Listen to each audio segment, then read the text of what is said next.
Oromo harma muraa fi harka muraa calii calanqoo seenaa gurraan dhageenya kalee garuu har'aan tana morma muraa ija teenyaan agarre. Daa'ima haadha isaati duute qabee harkisu waan hangana nama dhukkubsaanii jira. Ammallee mana tokko keessaa maatii nama 5 guyyaa tokkotti yeroo du'an hangam takka nama laaleessa. Hundaafuu kun waan callisuu fi waan laaluu danda'amu miti.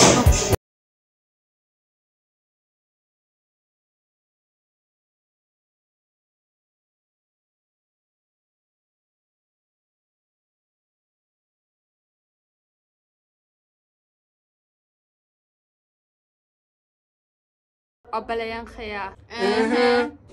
Yoo gorsa barbaadan. Ogeessa jaalalaa fuula godhaa.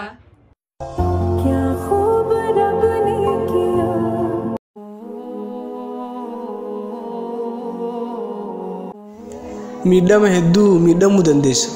Miidhamteetillee obsuu dandeessa. Garuu miidhamni miidhama caalu haa obsuun sitti ulfaatu. Yeroo nama ati isaaf jettee waan hedduu cabsite inni ammoo deebi'ee onnee tee cabsa.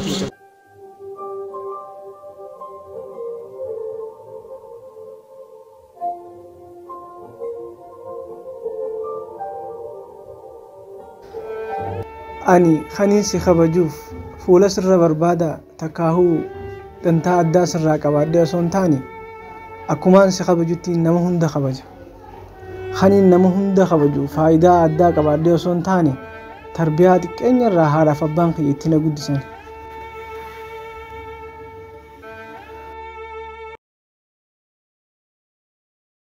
Akkaan si jaaladhu siif kakachuun hin danda'a.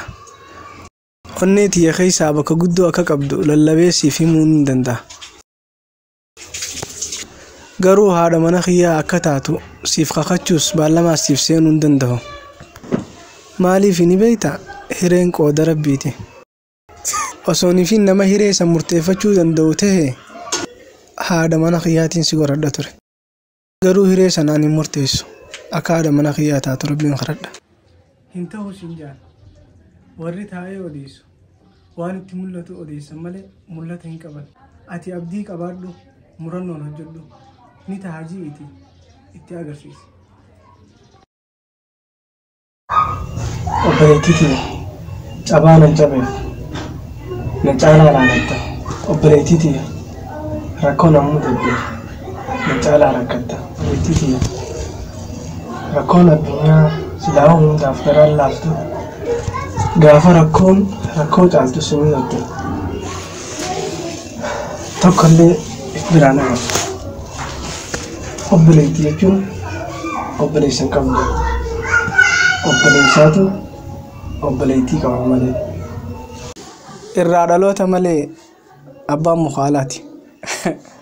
Kuni galmee jechoota warra gowwaati. Guyyaa tokko abbaan kiyya naa dawwalee gorsee isaa mi'aawaa sana osoo na gorsu jiru akkana naan jedhe. Abbaa kiyya du'aayii heddummeeffadhu yeroo hunda du'aayii godhadhu.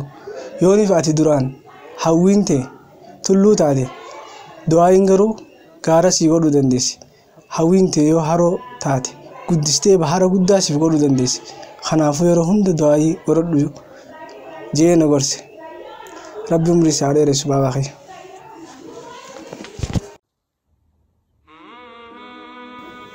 Addunyaa sanarra namni hundi ni deema. Rabbiinuu kullu nafsin daa'iqatil mawti jedhe. Nama tokkorra duutii kaaftu hin jirtu. Garuu duutii ilma namaa kun akkaataa lama qabdi.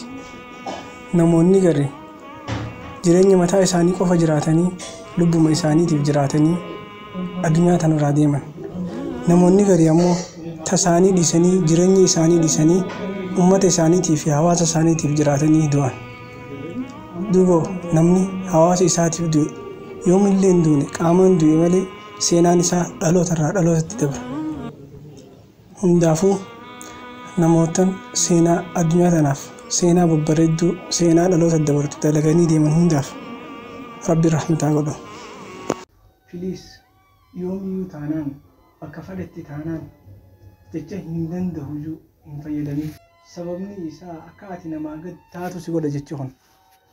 Yoo bakka yaadde san gahuu barbaade jecha hin danda'u san lafatti darbiiti miilaan irraa ajjadhu san booda bakka yaadde geessa. Miidhama hedduu miidhamuu dandeessa. Miidhamteetillee obsuu dandeessa. Garuu miidhamni miidhama caalu haa obsuun sitti ulfaatu. Yeroo nama ati isaaf jettee waan hedduu cabsite inni ammoo deebi'ee onnee tee cabsu. Wanti nama gaddisiisu akkuma jirutti ta'ee garuu yeroo muraasaaf ta'uu qaba. Umrii kee guutuu kan gadditu yoo ta'e harkuma keetiin dukkana keessa of kaayse jechuudha. Gadduu dhiisiitii fuulaa fi qalbii kee gara rabbii keetitti garagalchi isa kadhadhu. Waa'ee rakkoo keetiitiif halkanii guyyaa booyuu dhiisiitii rakkina kee irraa baradhuutii rakkoo mo'achuuf kutannoo horadhu.